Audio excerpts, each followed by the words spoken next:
Tu macie 20 stopni, a tam jest 10. 11.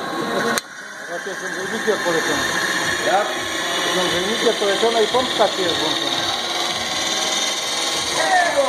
Wypuszczam, że jest to. Nie wiem, tacy. Nikt nie wyłącza. No weekend może, no. Wyłącza może i tak. To dopiero się nagrzeje tak środę.